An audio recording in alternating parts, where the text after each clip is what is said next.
Hi, Erika Cole here, the church attorney. I am excited to just cover an area that I get asked about quite frequently. Many churches have as a goal buying a property or expanding on an existing property that they have. And so I want to just jump into this area. Is your house in order, preparing your church for property ownership and expansion? So is your church thinking about buying your first church building or maybe expanding to a new location? Let me stop you right there because what you don't know can cost you millions. It can also cost you your mission and even perhaps your legal status. So in this video, I'm breaking down what every senior pastor, executive leader needs to know before signing on the dotted line. All right. So again, my name is Erika Cole. I am the church attorney, and I help churches navigate legal, IRS, and governance decisions so you can focus on ministry without the headaches. I've worked with churches of all sizes, multi-campus ministries, growing church plants, and denominations that have churches internationally. So what I've found is that churches want to expand on a solid foundation, and that's why I'm here to help. You would probably immediately think about the scripture when you in this arena. I know that it came to mind for me. So it's Luke chapter 14, verses 28 through 30. And I'm going to reading from the NIV. Suppose one of you wants to build a tower, a building. Won't you first sit down and estimate the cost to see if you have enough money to complete it? For if you lay the foundation and are not able to finish it, everyone who sees it will ridicule you, saying, "This person began to build and wasn't able to finish."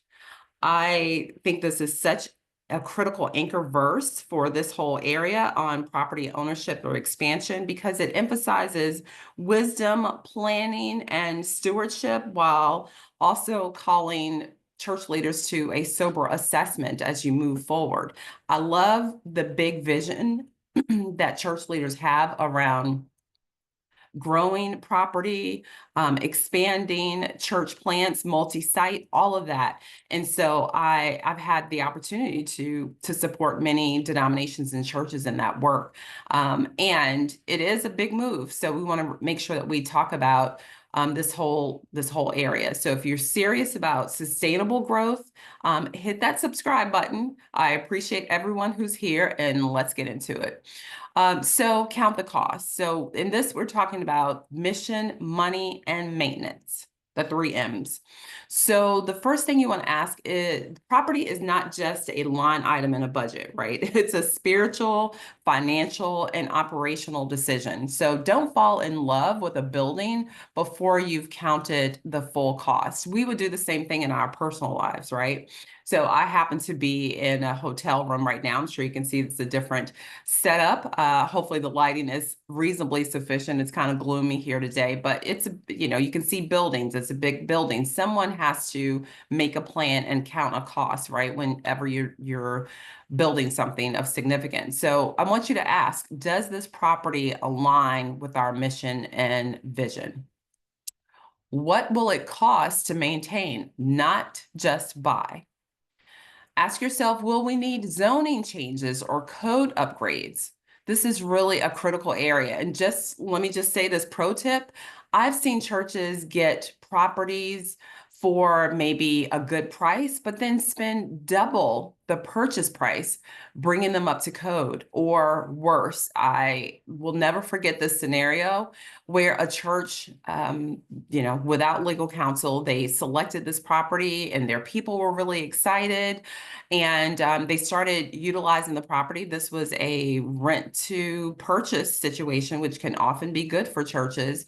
But unfortunately, after being in the property for several weeks, the folks came there on a Sunday morning, people ready to be in worship, and it was literally padlocked, and the county had placed a notice that it was shut down. And why? Because it was never zoned to be a church. Don't let that be you. So the second thing, in addition to what we just covered, making sure that the property is, that you count the cost for the mission, the money, and the maintenance. The second thing is you want to do your legal due diligence, protect the vision. Churches are unique legal entities. That means the process of purchasing property is not the same like buying a house or even a regular commercial space. I am going to provide you with a checklist. So go to erikacole.com and I will make sure that you get a checklist that's associated with this whole area. So we're going to ask, is your church properly incorporated in your state? You want to make sure that you have the foundational things scheduled first. Do your bylaws allow for property ownership and borrowing? So if you need to actually take out a mortgage, take out a loan for this, do your corporate documents allow for that? And then you need to know who has the authority to actually sign on the dotted line. Who's going to sign the contract? Who's going to actually take on the debt? Is there a requirement or a request for any personal guarantee? That's a big area. Do you need denominational approval or board votes if that's a part of how your church is operated? I've seen 6-month building delays because the church didn't have the legal authority to close and or have their corporate documents in place before they got involved. You don't want that to be you. The third consideration is financing and lending, right? So you want to make sure that even if your faith is strong, banks still need to see that paperwork and some money, right? Most lenders want to see 3 years of audited or reviewed financials. They need to have a board resolution approving the loan, a clear budget and growth plan. They need to have proof of donor consistency. So just again, a quick tip, if your giving trends are seasonal or unstable, you'll need a compelling explanation. Speak in financial language, not just spiritual outcomes. Fourth consideration is zoning permits and codes. We've touched on this a little bit. So this is one of the biggest mistakes large churches make in assuming that religious use is automatically permitted, even if the prior use has been something that's happened before. So even if the property is currently used as a church, you can't necessarily assume that it's properly zoned, right? Because people do things sometimes unknowingly, and you don't want to be the person that it catches up with. So before you buy, you want to check the zoning classifications. You want to make sure that you have your conditional use permits, parking requirements, find out about any other compliance requirements. I mean, this is really a critical area where you want to have someone who's specifically focused on land use and dealing with land use matters early on is way cheaper than fighting about it later.